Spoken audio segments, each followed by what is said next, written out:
मैं आपके माध्यम से अपील करना चाहूंगा सभी दलित समाज के लोगों को कि जो प्यार मोहब्बत मुझे कांग्रेस पार्टी ने दिया है, मुझे नहीं लगा कि आज तक वो प्यार मोहब्बत मुझे किसी ने दिया होगा। देश और दुनिया को बताने का काम किया।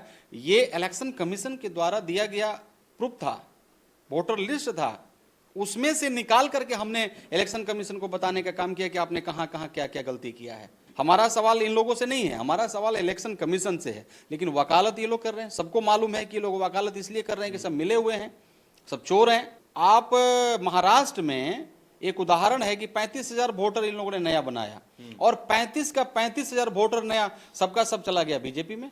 आप देख लीजिए, आप दलित का बात बोले ना जी, इमरजेंसी में आप देख लीजिए कि कितना दलितों का कल्याण हुआ था। वो एक इतिहास रहा है। उसके बाद की कहानी और उसके पहले की कहानी, कभी भी उतना उत्थान दलितों का कभी नहीं हुआ।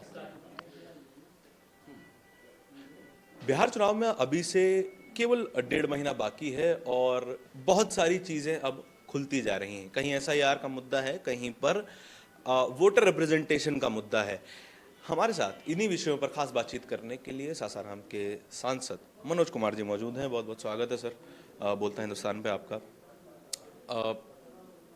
बिहार में दलित समाज की स्थिति कमोबेश वही है जैसे कि पूरे देश में देखी जाती है। आप चूंकि सासाराम से आते हैं, बाबू जगजीवन राम की सीट है, ज़्यादा जिम्मेदारी आप पे दिखाई देती है। लोग सवाल ये कर रहे हैं कि दलित समाज को कांग्रेस पार्टी या महागठबंधन से जोड़ने के लिए, खैर काफ़ी ज़्यादा जुड़ा है, और मजबूती से जोड़ने के लिए आप क्या काम कर रहे हैं? देखिए, एक चीज़ तो मैं आपको बताना चाहता हूँ कि कांग्रेस पार्टी का दिल हमेशा दलितों के लिए रहा है। अब यदि आप एग्जाम्पल के लिए मुझसे पूछना चाहेंगे, मैं एक उदाहरण हूँ, वो भी जीता जागता मैं उदाहरण हूँ।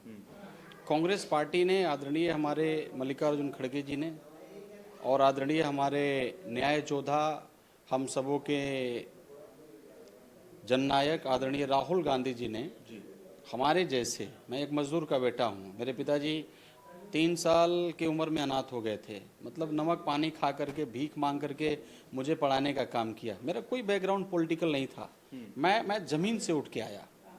तो ऐसे लोगों को आगे ला करके और सांसद बनाना ये बहुत बड़ी चीज़ है।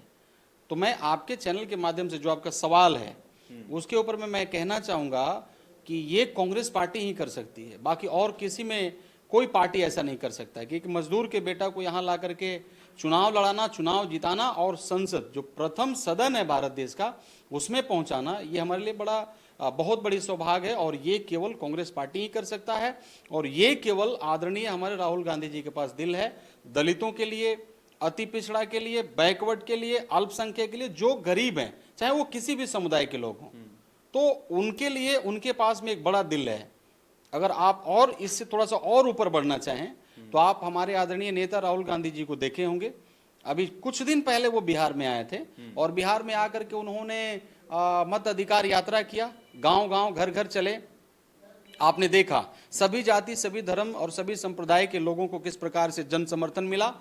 मैं आपके माध्यम से अपील करना चाहूंगा सभी दलित समाज के लोगों को कि जो प्यार मोहब्बत मुझे कांग्रेस पार्टी ने दिया है, मुझे नहीं लगा कि आज तक वो प्यार मोहब्बत मुझे किसी ने दिया होगा। अच्छा मनोज जी, आप जिस सदन में बैठते हैं, जिस सदन के सदस्य हैं, उसी सदन में एक और नेता खुद को गरीबों का बेटा कहते हैं, ओबीसी समाज से आने वाला कहते हैं, पिछड़ा बताते हैं, और जनता ने, इस लोकतंत्र ने उनको प्रधानमंत्री बनने का मौका दिया। तो क्या एक पैरेलल कंपैरिजन नहीं हो जाता कि जो सत्ता में है, जाहिर सी बात है कमजोर वर्ग उसके पास जाएगा मदद के लिए? देखिए, मतलब हम आपको, जिसके लिए आप बात कर रहे हैं जी, कि देखिए, लोकतंत्र की यही तो खूबसूरती है ना। कि एक चाय बेचने वाला का बेटा भी मतलब प्रधानमंत्री बन जाएगा। यही तो बाबा साहब कहे थे, डॉक्टर बी आर अम्बेडकर, कि अब राजा का बेटा राजा नहीं बनेगा। अब जिस दिन बाबा साहब ने संविधान लिखा, उसमें मेंशन किया, उन्होंने कहा कि अब वोट का अधिकार जिसके पास में हमने तुम्हें दे रहा है, जिसको तुम लोग वोट मारोगे, जिसे आप वोट मारेंगे, वो हमारे पास अधिकार है। अगर वोट का अधिकार देखिएगा, एक झोपड़ी में रहने वाले, एक महल में रहने वाले, एक बहुत बड़ा अरबपति और एक जिसके पास कोई पैसा नहीं है, वो सब वोट का अधिकार जो है सबके पास सम्मान है। तो बाबा साहब ने ये अधिकार दिया कि इस अधिकार से अब राजा का कोख से मतलब रानी का पेट से राजा पैदा नहीं हो। तो किसी भी पार्टी को जा सकता है। मेरा सवाल ये है, कांग्रेस पार्टी के पास ही क्यों आए? वो जेडीयू के पास भी आ सकते हैं, बीजेपी के पास भी। कारण नहीं आएगा? हम कांग्रेस के धर्म पास जाति ऐसा का- क्या है? हम धर्म जाति का बात नहीं करते हैं। हम कभी भी, हम तो देश का बात करते हैं। देश को आजादी कराने में आप देख लीजिए हम भूमिका किसने निभाया। आप देख लीजिए, आप दलित का बात बोले ना जी। इमरजेंसी में, आप देख लीजिए कि कितना दलितों का कल्याण हुआ था। वो एक इतिहास रहा है। उसके बाद की कहानी और उसके पहले की कहानी, कभी भी उतना उत्थान दलितों का कभी नहीं हुआ जितना उस पीरियड में हमें नौकरी मिला था, जितना उस पीरियड में हमें आरक्षण का लाभ मिला था। अभी का क्या प्लान है? कुछ नहीं है, आरक्षण खत्म हो रहा है, प्राइवेटीकरण हो गया, बहुत सारा आरक्षण जो है हमारा खत्म हो गया। अब धीरे धीरे एक बहुत बड़ा साजिश चल रहा है देश में ना, कि ना रहेगी बांस ना बजेगी बांसुड़ी। मतलब हम सरकारी नौकरी में ही ना हमें आरक्षण है, उसके बाद तो कोई आरक्षण है नहीं। कर दो प्राइवेट, सारा चीज कर दो प्राइवेट, आरक्षण स्वतः खत्म हो जाएगा। इसके ऊपर में they are working toward that and they have to their goal, they want to see, मतलब उसके तरफ वो बढ़ रहे हैं। अच्छा सर, आप जिस समाज से आते हैं वो सामाजिक तौर पे सबसे कमजोर समाज माना जाता है, आर्थिक और शिक्षा के रूप में दोनों ही। वोटर अधिकार यात्रा हुई, उसके बाद जो नारा निकल के आया, वोट चोर गद्दी छोड़, और वोट चोरी हो रही है, किस प्रक्रिया से हो रही है उसको समझाना थोड़ा जटिल है। क्या उस प्रक्रिया को समझने में और इस मैसेज को पहुंचाने में क्या आप सक्सेसफुल हो गए उस आखिरी लाइन में लगे हुए आखिरी व्यक्ति तक, कि आपके वोट पे खतरा है और आपको उसको बचाना है? देखिए, मैं आपको बताना चाहता हूं कि ये जो हम लोगों ने, हमारे आदरणीय नेता ने बिहार से ये जो यात्रा शुरू हुआ, वो सौभाग्य मुझे मिला था। सासाराम की धरती से मैंने शुरू किया था, और आपने देखा कि किस प्रकार से एक बड़ा हुजूम घर से, गांव से निकला, और सासाराम में जो सुरा हवाई अड्डा है उसको तो पार्टी दिया, बगल का जितना भी रोड था वो सब लोगों से भरा हुआ था। तो ऐतिहासिक, टाइम्स ऑफ इंडिया भी लिखा, एक बड़ी रैली हुई। ये 35 साल के बाद ऐसा कोई रैली हुआ बिहार की धरती पर। अगर आप पढ़ेंगे, अगर नहीं होगा तो न्यूज़ मैं आपको दे दूंगा। तो मैं ये कहना चाहता हूँ, देखिए कहने का मतलब, लोगों को अब भरोसा नहीं है, क्योंकि हमारे नेता ने ये तो उदाहरण दिया है ना कि कैसे हमारे वोटों को चोरी किया गया, कैसे हमारे वोटों को लूटा गया, कैसे हमने वोट किया कहाँ, और मतलब किस प्रकार से छोटा छोटा घर में 180 लोगों को एक व्यक्ति वोट दे रहा है महाराष्ट्र में, एक व्यक्ति दे रहा है बनारस में, और वो सबका वोट जा रहा है कहाँ? बीजेपी में। लोगों को मतलब समझ में आने लगा ये बात। कुछ वोट हम लोग को भी मिलना चाहिए ना, कुछ वोट हमें भी मिलना चाहिए। अगर आप कर्नाटक में, आप महाराष्ट्र में, एक उदाहरण है कि 35,000 वोटर इन लोगों ने नया बनाया, और 35 का 35,000 वोटर नया सबका सब चला गया बीजेपी में। मतलब सब 35,000 केवल बीजेपी के ही था, उसमें एक भी हमारा वोट नहीं था।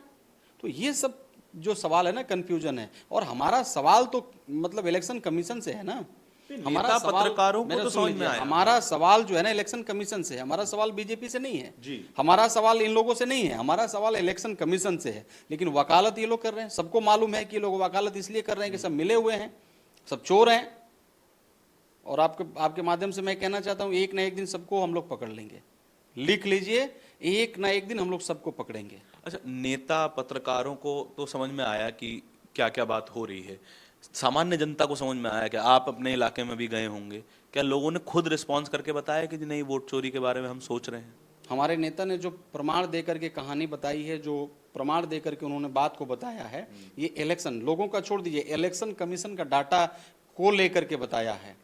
आपको मालूम होना चाहिए, हमारे नेता आदरणीय जननायक राहुल गांधी जी ने जो ये सब अपडेट दिया है, जो देश और दुनिया को बताने का काम किया, ये इलेक्शन कमीशन के द्वारा दिया गया प्रूफ था, वोटर लिस्ट था, उसमें से निकाल करके हमने इलेक्शन कमीशन को बताने का काम किया कि आपने कहां कहां क्या क्या गलती किया है। तो आप क्या कह सकते हैं, जो चुनाव करा रहा है उसने हमें जो डाटा दिया था, उसके आधार पर हमने प्रमाण दिया था। हम किसी लोग तो हैं ही, तो हम तो जो वोटिंग करा रहा है वो मतलब ये प्रमाण था ना। तो उसके ऊपर जवाब न दे करके ऐसे मतलब इलेक्शन कमीशन इधर उधर भाग रहे हैं, तो कब तक भागिए। देखिए, जनता जो है भारत का, वो तो पूछेगा सवाल आपसे। जी सर, आखिरी सवाल ये है, जीएसटी के बारे में खूब चर्चा हुई। पहले जीएसटी लाया गया, अनरूली तरीके से लाया गया, इम्प्लीमेंट अच्छा नहीं हुआ, तो उसमें चेंज करने की बात राहुल गांधी ने कही थी, और अब जब चेंज हो गया है तो जीएसटी पखवाड़ा मनाया जा रहा है। इसको कैसे देख रहे हैं? छूट के नाम पर महालूट है, समझ गए आप? इसको हेडिंग लाइन बनाइए, जी, छूट के नाम पर महालूट है। आप लिख लीजिए। मैं आपको बताना चाहता हूं, आदरणीय प्रधानमंत्री जी 2 दिन पहले आए, अब नया सवेरा होगा, कल भारत के लोगों के लिए अच्छा दिन होगा, कल 99% चीजों पर सब छूट हो जाएगा। आप जाके बिस्किट का वो किनिए, तो पार्ले जी किनिए ना जाकर के। 10 दिन पहले क्या रेट था, आज कितना रेट है? अगर थोड़ा सा भी अगर आपको छूट मिल जाए तो आइए मुझे रिटर्न होकर बताइए। और ये न्यूज वाले तो पूरे भारत देश में कि अलग अलग दुकानों पर जांच पड़ताल की है, बहुत सारे न्यूज वाले। दुकानदार कह रहे हैं कि हम लोग किसी हाल में छूट नहीं करेंगे, जितना पैसा में हमने खरीदा था उतना ही पैसा में हम बेचेंगे, नहीं तो सरकार हम लोग को इस पर सल्वेशन दे। तो देखिए ये छूट के नाम पर महालूट है। एक चीज मैं कहना चाहूंगा, कहे जो मुंह से करे न कर से वर्नर बुद्धिमान नहीं। 2 करोड़ नौकरी मिल गई, काला धन आ गया, क्या क्या बोले थे।